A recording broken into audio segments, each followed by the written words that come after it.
Bem, nós temos visto aí na mídia muitas situações de pessoas, principalmente pessoas famosas, querendo reverter procedimentos estéticos. E nós procuramos aqui a doutora Leonor, ela que é profissional do assunto, para nos explicar aí os riscos deste procedimento. Bem, doutora, a pessoa, né, realiza, procura por você querendo fazer alguns procedimentos. E como é que é na hora dessa, vamos dizer assim, dessa análise que você faz? Sim, o ideal seria, primeiro de tudo, a gente fazer algo que se chama anamnese, que é um exame clínico com perguntas e um exame clínico também na própria pessoa para ver, primeiro de tudo, se ela é apta, se a expectativa dela corresponde ao que a gente pode alcançar através da harmonização, né? Que isso é muito importante. O que a gente tem visto muito ultimamente é as pessoas que têm um pouco de distorção da própria imagem. E eu acho que até a partir disso pode ser que esteja acontecendo esses exageros, né? Que eu acho que já diminuiu um pouco do que era no começo da harmonização, mas ainda vem ocorrendo muito. E hoje em dia a gente vê que vários famosos chegaram ao ponto de reverter. E não só famosos. Eu recebo pessoas aqui que fazem e algumas vezes não se identificam com a sua imagem pós-procedimento e voltam para remover, né? Voltam ou vêm de outros profissionais para remover também.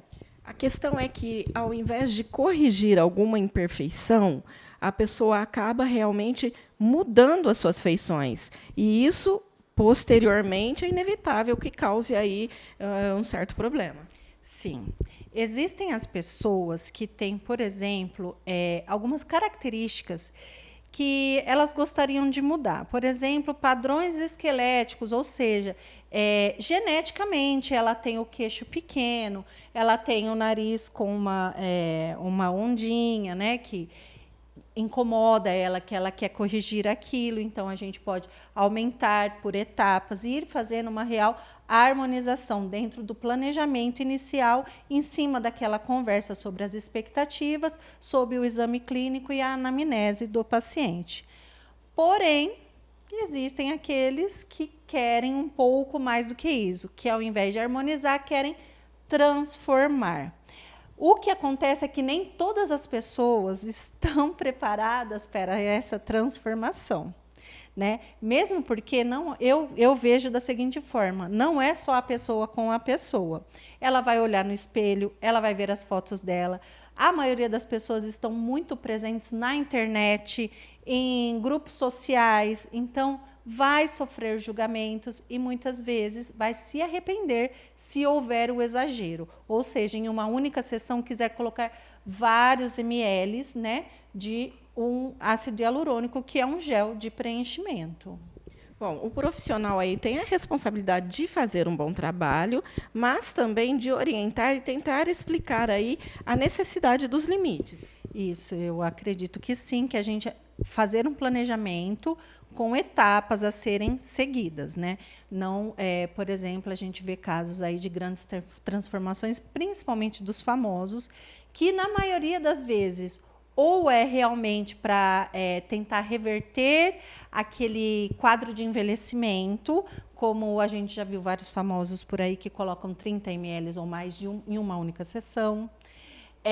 As mulheres que eu acho famosas, que elas têm uma grande cobrança quanto ao envelhecimento, então elas querem preencher para compensar, por exemplo, a flacidez, a queda da face, e muitas vezes acaba tendo uma transformação, às vezes ficando com o rosto muito quadrado, muito masculinizado, com o sorriso travado, com o olhar, né? Assim como a própria Sheila Carvalho falou, que ela começou a olhar as fotos dela, a olhar as imagens dela, e ela via que o olhar, o sorriso dela estava travado, que ela não se reconhecia mais ali dentro daquela imagem. Então, isso assustou ela, né?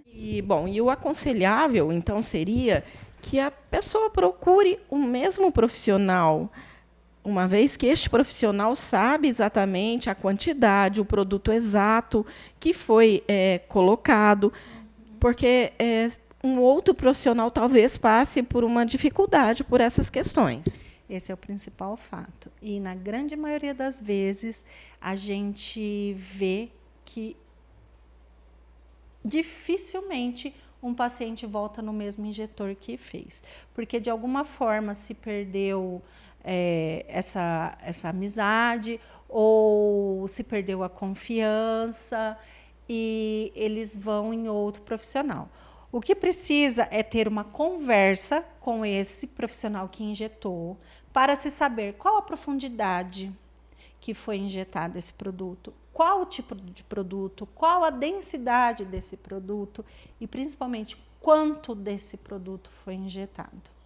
E o principal é se realmente foi ácido hialurônico, porque a gente ainda viu aí várias vezes, né, reportagens falando de pessoas que foram em lugares, fizeram preenchimentos, acreditando que era ácido hialurônico e, na verdade, era PMMA ou outro tipo de produto que não é revertido com a hialuronidase, que aí chega a ser mais grave ainda, porque aí, na maioria das vezes, aí acaba já sendo cirúrgico. Mas, como a gente está vendo a reversão dos famosos, está sendo muito com o ácido hialurônico. Então, com algumas sessões de hialuronidase, a gente consegue ir revertendo, né? Então, a gente tem que perceber isso. E também tem que levar em consideração que não é todo famoso e não é toda harmonização que vai te dar uma disformidade.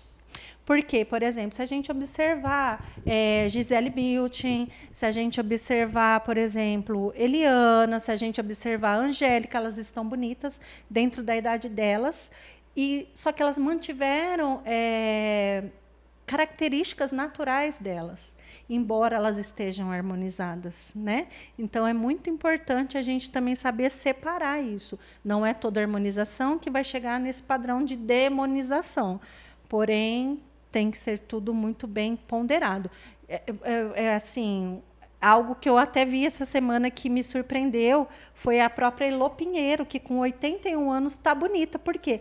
Ela teve uma prevenção de uma vida inteira, né? Então, a gente ter essa noção de que também são hábitos do dia a dia, que é uma prevenção suave, que é a manutenção dos nossos traços, muitas vezes, que nos mantém bonitos. E não é ter um queixo extremamente quadrado, um malar extremamente pronunciado, um lábio extremamente volumoso, que vai fazer a gente ficar mais bonito.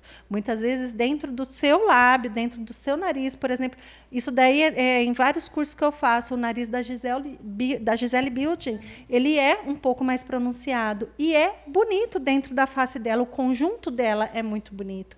E ela manteve.